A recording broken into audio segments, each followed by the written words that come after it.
Assalamualaikum warahmatullahi wabarakatuh. Salam sehat, tetap semangat. Anak-anakku kelas 7 yang saya banggakan, bagaimana kabar kalian hari ini?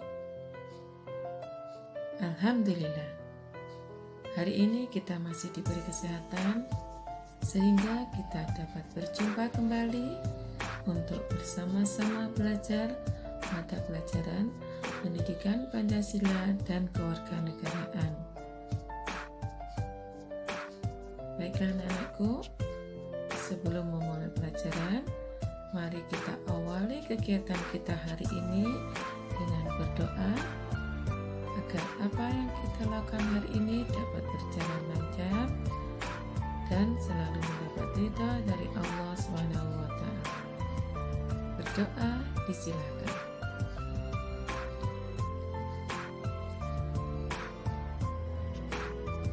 Berdoa selesai. Anak-anakku, pada pertemuan hari ini kita akan membahas materi bab 2, yaitu tentang norma dan keadilan.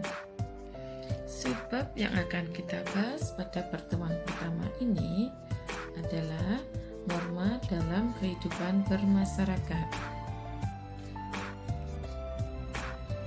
KD yang akan kita pelajari pada hari ini yaitu KD 3.2 tentang memahami norma-norma yang berlaku dalam kehidupan bermasyarakat untuk mewujudkan keadilan. KD 4.2 mengkampanyekan perilaku sesuai norma-norma yang berlaku dalam kehidupan bermasyarakat untuk mewujudkan keadilan.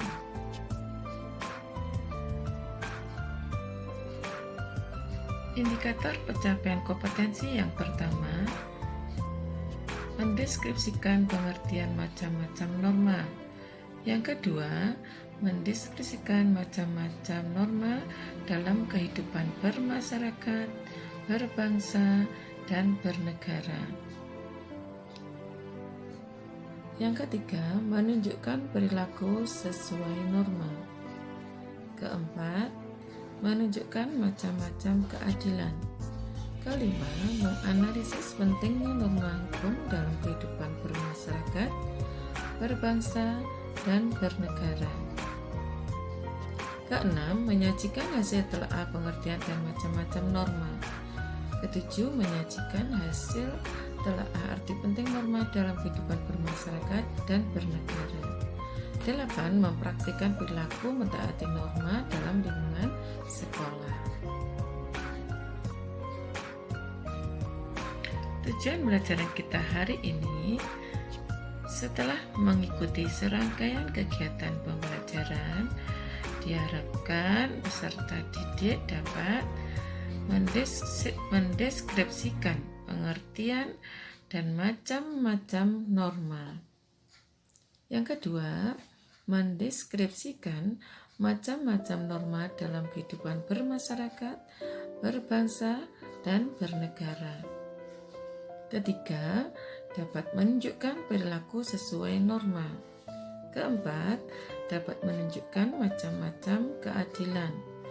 Kelima, menganalisis pentingnya norma hukum dalam kehidupan bermasyarakat, berbangsa, dan bernegara. Keenam, menyajikan hasil telaah pengertian dan macam-macam norma.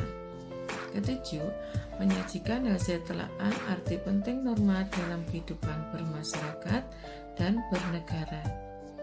8. Mempraktikkan perilaku mentaati norma dalam lingkungan sekolah.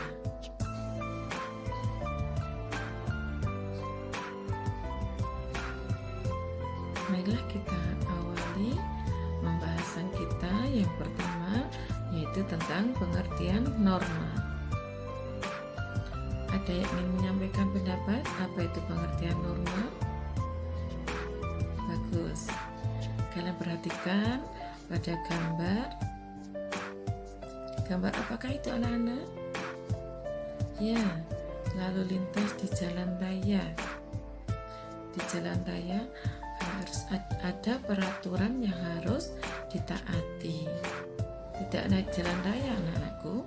Dimanapun kita berada, ada peraturan yang harus kita taati bersama.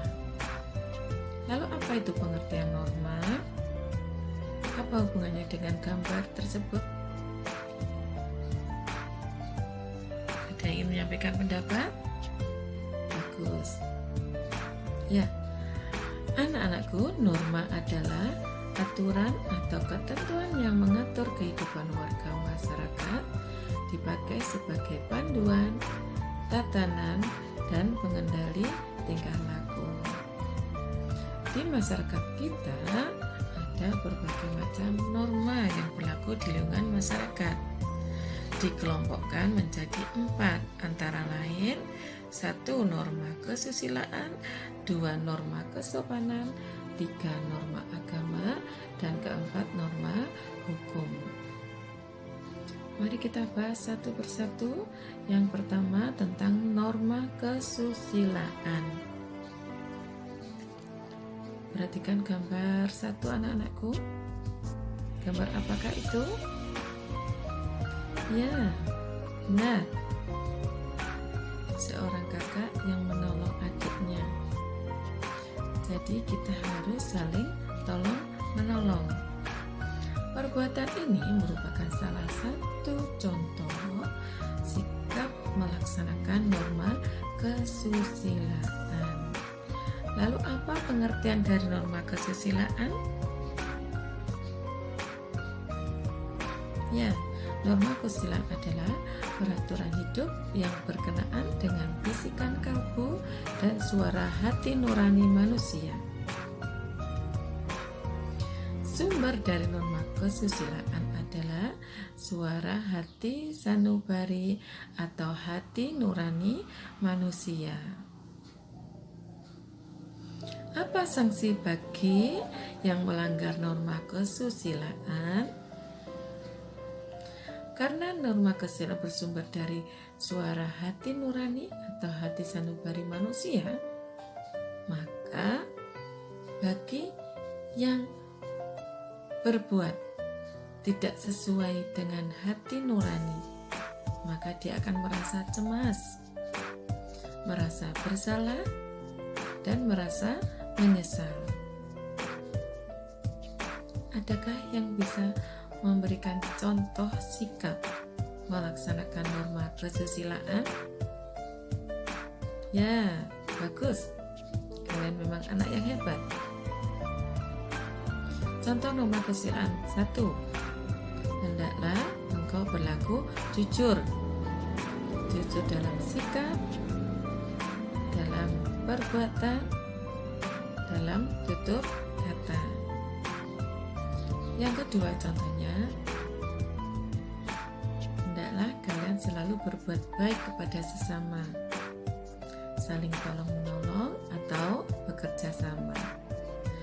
Dan masih banyak lagi sikap-sikap yang dapat kita lakukan untuk melaksanakan norma kesusilaan dimanapun kita berada.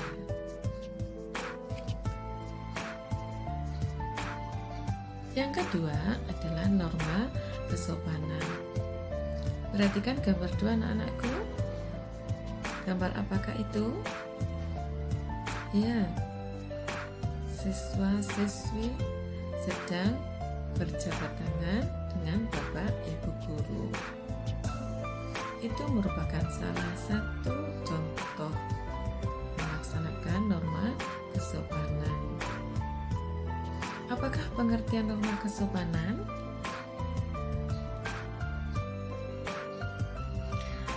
Ya, norma kesopanan adalah norma yang berhubungan dengan pergaulan dalam kehidupan sehari-hari. Sumber norma kesopanan yaitu bersumber dari tata kehidupan atau budaya yang berupa kebiasaan-kebiasaan masyarakat dalam mengatur kehidupan kelompoknya. Apa sanksi bagi orang yang melanggar norma kesopanan? Ya, betul. Dia tidak akan disenangi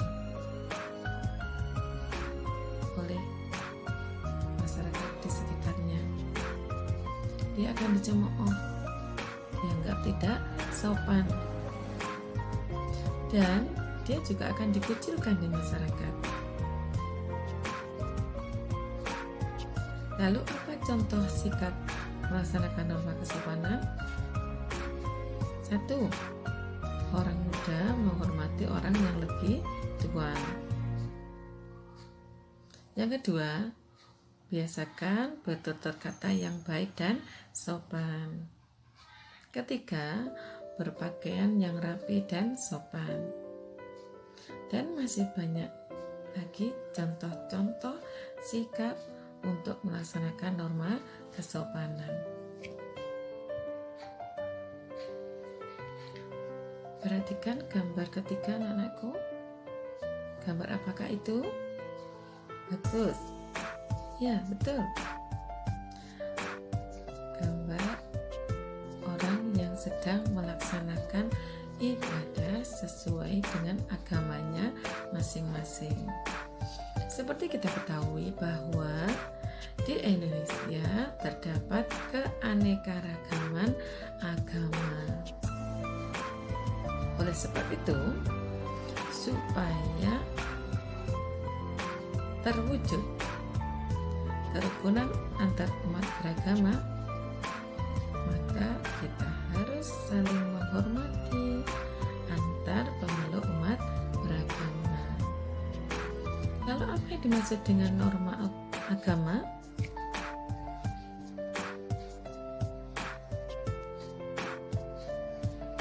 Norma agama adalah sekumpulan kaidah atau peraturan hidup manusia yang sumbernya dari wahyu Tuhan. Jadi, sumber norma agama adalah Tuhan yang Maha Esa.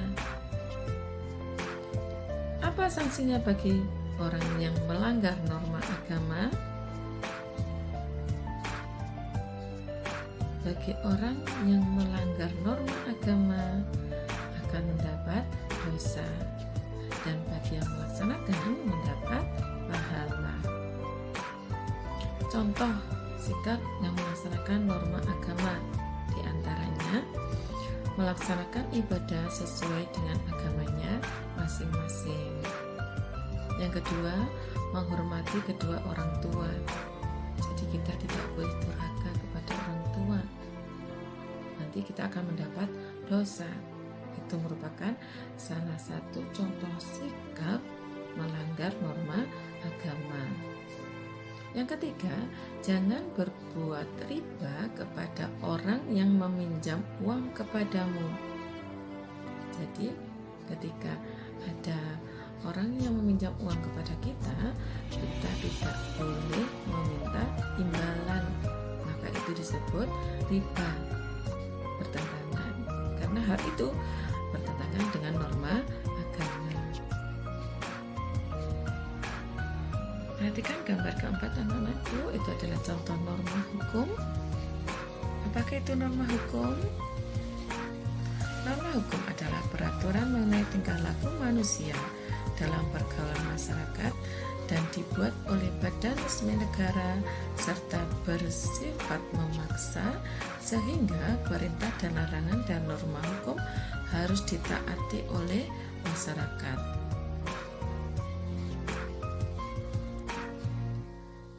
Apa sumber norma hukum? Ya, benar. Sumber norma hukum adalah penguasa negara yang berwenang, yaitu yang berwenang membuat undang-undang atau hukum yang berlaku. Sanksi bagi orang yang melanggar norma hukum, dia akan mendapat hukuman, yaitu bisa berupa hukuman denda atau hukuman penjara. Contoh sikap melaksanakan norma hukum diantaranya selalu mentaati dan patuh terhadap hukum yang berlaku.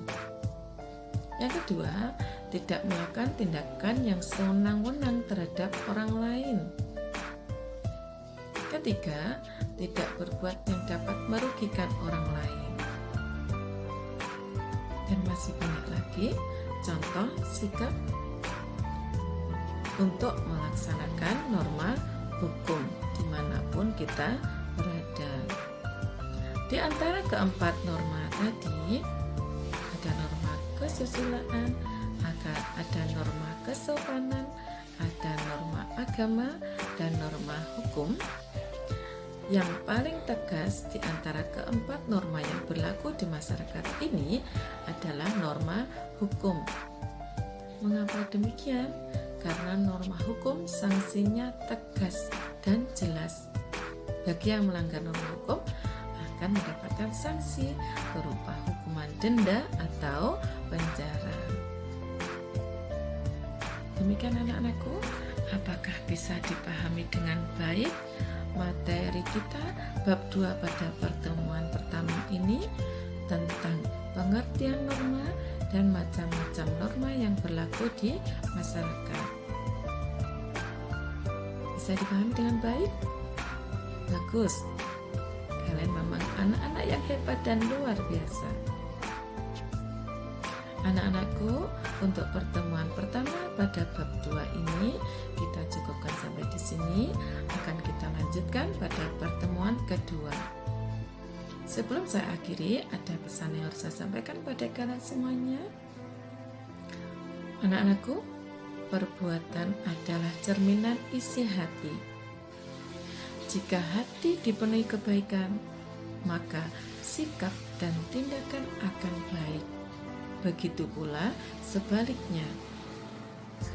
Anak-anakku, marilah kita selalu berbuat baik dimanapun kita berada, dengan selalu mematuhi norma yang berlaku dimanapun kita berada.